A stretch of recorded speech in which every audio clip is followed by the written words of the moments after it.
Welcome to War Room, the official podcast of the U.S. Army War College online journal, graciously supported by the Army War College Foundation. Please join the conversation at warroom.armywarcollege.edu. We hope you enjoy the program.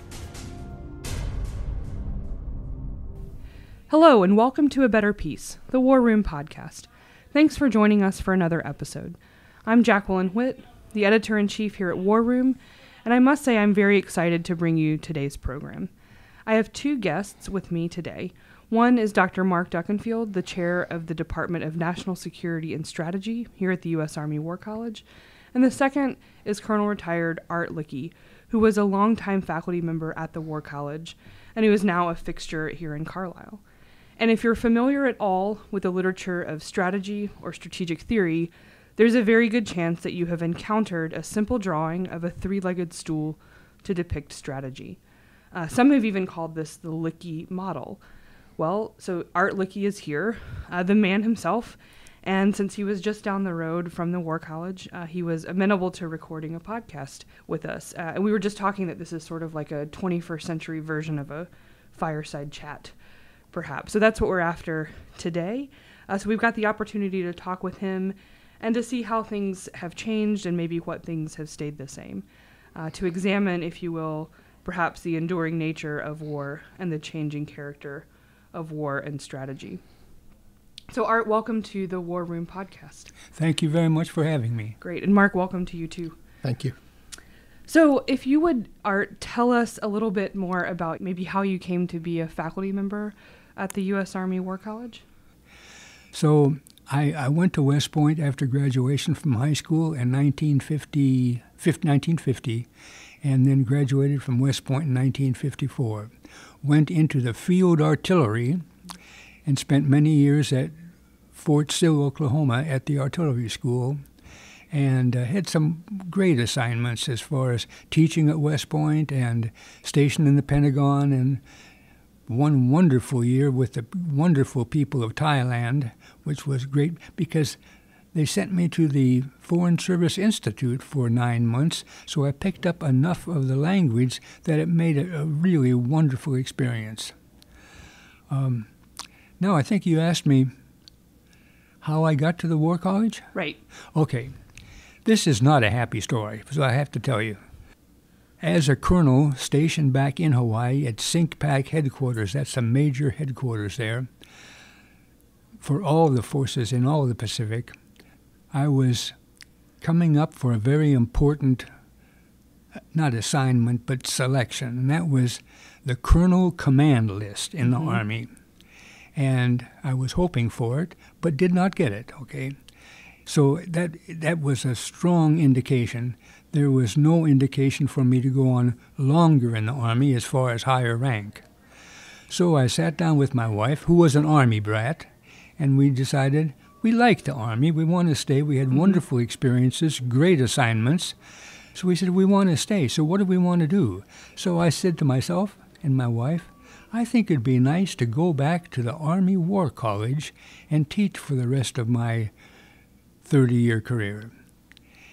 And there happened to be a visiting man from the Army. It's called the branch that selects you and so forth for the various assignments, and they come around talking about a preference statement, okay?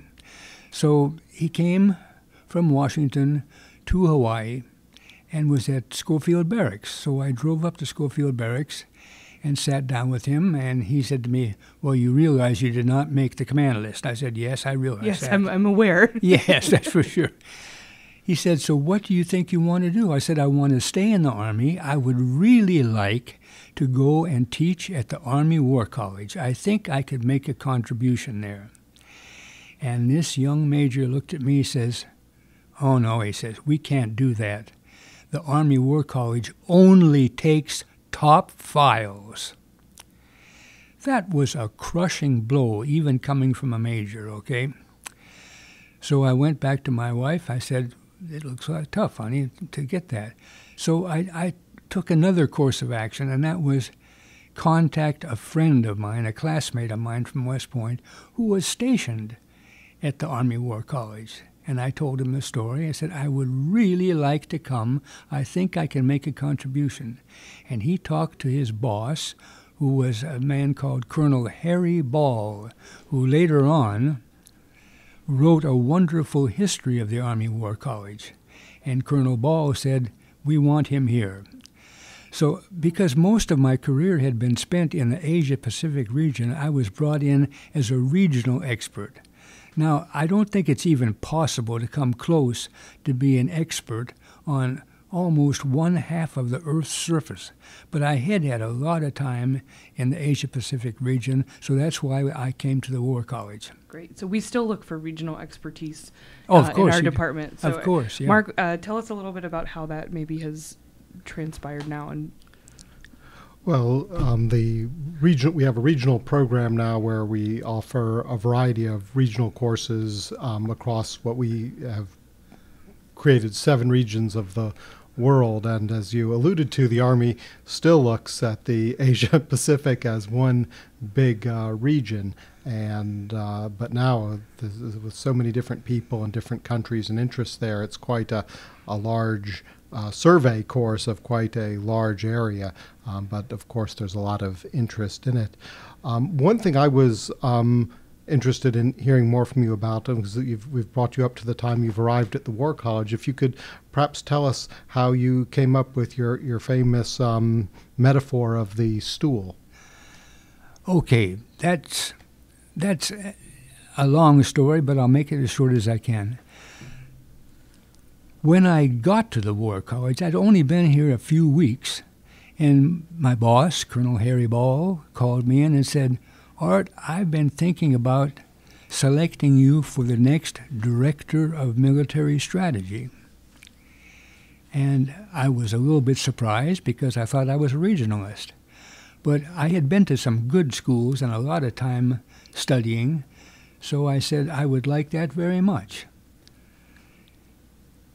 And then he also added as an afterthought, he said, oh, by the way, the Commandant wants us to publish a book on military strategy. He just kind of threw that in a little bit, to kind of spice things up, I guess. I had a similar conversation with my department chair about 3 weeks after I arrived at the War College. Mm-hmm. Okay. We might still be updating that book that you started. Right. So the first thing I did then was start going to the Army War College library, and I took out every book and I read every book I could about the ancient strategists and so forth. Oh, I read Sun Tzu again, who I liked very, very much, Clausewitz, and many, many others from Great Britain. There was even an admiral at the Naval War College, Admiral Eccles, for about 25 years. I think he was the guru of strategy at the Naval War College. He was very helpful. My boss also said, I want you to go to all of the lectures at the War College and see, of all these people who come here talking about strategy, if you can glean any problem areas and so forth.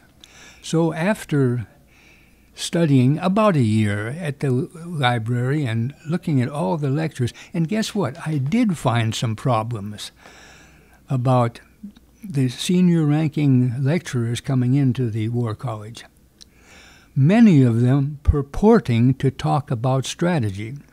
So in my simple mind, I expected them all to be talking about the same things, okay? But oh no, they were not. For instance, the people in the Navy, the top admirals, were saying, what we need is a maritime strategy, and that means we have to have 600 ships, okay? And a few weeks later, there was a Marine four-star who came in and said, I know you've heard about the maritime strategy, but I want you to know that we also have an amphibious strategy. And we need ships for that and so forth and so on. So I went to my boss and I said, I'm seeing that there's a problem. There is no agreement on what strategy is, just the basic definition. And he said, okay, keep thinking, keep working. So this took about a year of listening to lectures and going to the War College library. Now, this is the strange part. And please help me understand what happened here, okay? I was living on post with my wife and 2 little daughters and went to bed one night and was kind of jarred by a dream I had. It was about 2 o'clock in the morning, and the dream consisted of 2 pictures. The first picture was of a 3-legged stool. The stool was labeled military strategy. On top of the stool was a symbol. It was an eagle, an American eagle, and it was entitled National Security. There were 3 legs to the stool, of course, and they were labeled objectives, concepts, and resources. Now I have to deviate here for a minute. Those were words that were in common use at the War College, but something came to me from my father, who was an outstanding teacher, and he had told me years before and constantly, Arthur, if you're going to be teaching something, make it as simple as you possibly can. Make it easy for the students to understand. He said, a good teacher can teach anything. A good teacher can teach brain surgery. So try to make everything you teach as simple as possible. So, using those words of advice, I did change those 3 words, objectives, concepts, and resources, to 3 easier words, ends, ways, and means. And that's what has stuck. It has stuck. We still talk about ends, ways, and means, and we still fight over the definition of strategy. So I think that problem maybe hasn't gone away. That's right. But we still use the model, and we still talk about ends, ways, and means. So you said there was a second picture? There was a second picture, and that didn't change much except that the resources leg had been sawed off partially, which meant that the object on top, national security, was in danger of tumbling off then, right? Because the stool was tilted. And that was it. I woke up, and in typical self-deprecating Norwegian fashion, I said, hey, that wasn't too bad. I think I will jot that down in the morning. And I thought, oh, no, you might not remember this in the morning. Yeah. So I got up at 2 o'clock in the morning, went to my desk, and I sketched it out. Now, the amazing thing about that dream is it put it all together for me. A year of studying in the library, a year of listening to all the lectures from all the stars, and in a little short dream segment, it seemed to all come together. And that short dream was the basis for, I think I edited 12 strategy books on readings, was the basis for those. And of the hundreds of lectures I gave again and again, it was all based on the little 3-legged stool. One of the things about genius or inspiration is that once someone comes up with it, it strikes everyone else as so patently obvious that they could not have lived without it. And as a conception, the ends, ways, and means, however one construes them, after you came up with your stool model, appears, in the case of the Army and others, to have taken hold. And I was wondering if you could talk a little bit more about how you spread that idea amongst the Army and the force. Okay, there was some problems there. Now, first I want to say that I classify that dream as a beautiful, wonderful gift that came to me. I don't feel that I can take credit for it. Maybe some people say I had studied a lot and so forth and so on, and I don't know how the brain operates. But I think it was a wonderful, useful, tremendous gift that I got, and I'm very, very thankful for it. My biggest help was, well, first I'll say my trouble at the War College was caused by difficulties with people not wanting to buy the little 3-legged stool. For instance, there was a challenge from historians. Historians are really annoying sometimes. Is that right? I am one, so oh, you I can one. say Okay. that. Well, the leader of the Military History Institute went to our commandant, was Major General Jack Merritt, and said to General Merritt, "We're teaching strategy the wrong way. And I would like to point that out to you." And General Merritt said, "You certainly can. We'll have a meeting and we'll have a discussion," he said. And he set up a meeting with the Military History Institute and me and my department chairman, who was that was the deanest man, which is Mark's job now. And so we went to the meeting, and the commandant already knew about the three-legged stool and so forth, and the way we were teaching strategy. So he didn't have us speak at all. He just turned it all over to the MHI director. And he talked about the wonders of history and so forth and so on. And then at the end he said, military strategy must be taught in a historical sequence, okay? And the commandant didn't say anything, but all he did was turn in his chair and look over at me. And I did not say anything, but I calmly and slowly shook my head back and forth, saying, "No, no, no." And the commandant closed the meeting by saying, "I want you all to know that we will teach strategy Art's way." So that was nice, but it didn't make the historians very happy. So the critique from the historians was that the stool wasn't historically situated or historically grounded, that it didn't give students a sense of how strategic thought evolved over time. I love history, and I love about the old battles and the Trojan horse and the Athenians versus the Spartans. Wonderful, wonderful things to read and study about. But I think you have to know what the hell you're talking about first.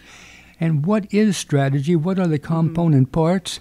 Well, as you said, you had read a lot of history while you were reading and studying as well. So in this historian's mind, they're not in competition.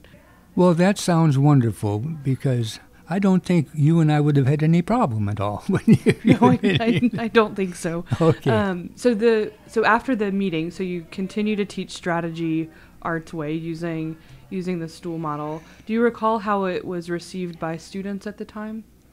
No problem at all. Now, I should have mentioned too, when I learned at the Pentagon as an action officer that if you have a paper and you want it to be the best possible paper you could make it, you don't stop by doing it yourself. You make many copies of it and you send it on out and beg for comments from others to help improve your paper. And I had done that and got a lot of wonderful support from the students. From the students? Yes, I asked the students to help me, the faculty, of course, and other people. And so that was a big help. Now I think maybe this is a time to talk about a strange thing that happened one day at the War College just before 1987. It should be about, let's say, November of 1986. I had worked in the morning and I had gone into Carlisle at home for lunch, and I got a telephone call from the War College dean. And he said, "Art, we've got a problem here. Senator Nunn, the chairman of the Senate Armed Services Committee, has sent his chief of staff up here. He's a Mr. Arnold Punaro, who was also a reserve Marine general. Real sharp guy.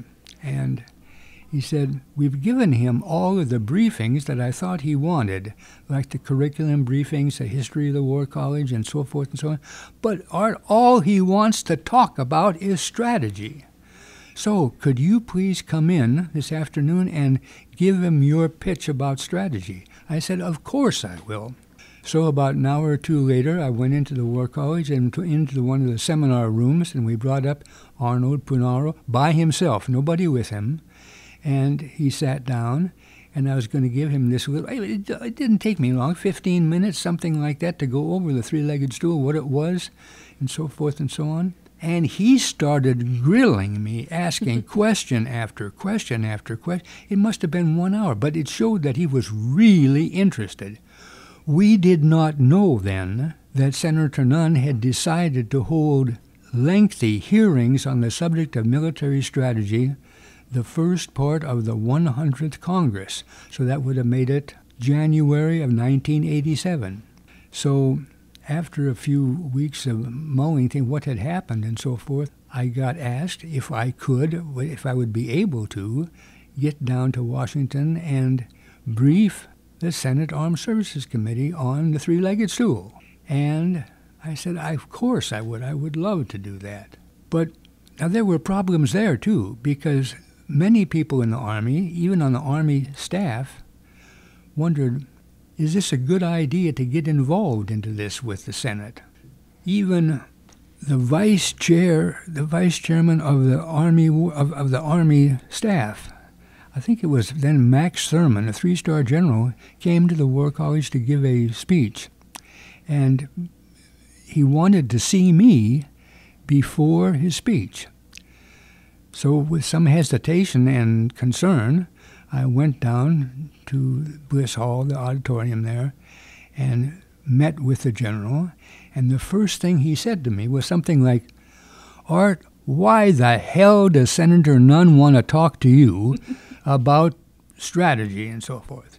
Well, it just kind of put me back a little bit, but I came right on back to him and I said, Sir, all they want from me is a definition of what strategy is. I said, Sir, I'm not going to get into anything at all about current military strategy or policy. And General Thurman threw up his hands and says, Sounds great, Art. Go ahead. Good luck. No problem then. So I did go down there and give my little 15-minute briefing. It was a little difficult because those Senate rooms are not set up for slides and projectors and things like that. But I had good support from the Army staff. They sent a colonel on over with a tripod and everything else. So that went very, very well. Now, I had also worried about this, about questions that might come to me after the briefing. And I had war-gamed a lot of them in my mind. What might Senator Nunn ask me? And guess what? Senator Nunn asked me one of the questions at the end of that day. He said, Colonel Lykke, I want to know your opinion about what is the biggest problem facing our structuring a national military strategy today. And I was able to say, Sir, I have watched senior people from the services come to the War College and talk about a maritime strategy, an amphibious strategy, and so forth and so on. I'm concerned that the services have got to get together and have one agreed upon joint or national military strategy. And Senator Nunn said to me, do you think that's starting to happen right now? And I said, yes, sir, I do. Because I'd seen it at the War College, okay? So that was a wonderful experience. I was very impressed with Senator Nunn and his staff and so forth. And they had let me speak and give my little pitch on the little old three-legged stool, which even survives then and it survives today, okay? Absolutely. Okay. And I think there's lots of good advice for our War College students who are listening, right, about practicing, getting your pitch down, wargaming, thinking about questions. Those are all, I think, things that we would like for our students to be able to do if they're called to testify before Congress or prep a senior leader to do the same. With a firm understanding of Art's inspiration for and creation of the three-legged stool, we'll end part 1 of this interview. Join us again in part 2 to hear Art's rebuttal to critics and his thoughts on the benefits of the War College experience. If you've enjoyed this podcast and want to hear even more great content, subscribe to A Better Peace, the War Room Podcast, at iTunes, Google Play, or your favorite subscription service. And that concludes our program. Thank you for listening. The views expressed in this podcast reflect those of the speakers and do not necessarily reflect the views, policies, or positions of the U.S. Army or the Department of Defense. Let us know what you think. Provide us your feedback, comments, or suggestions through our webpage at warroom.armywarcollege.edu, and have a great day.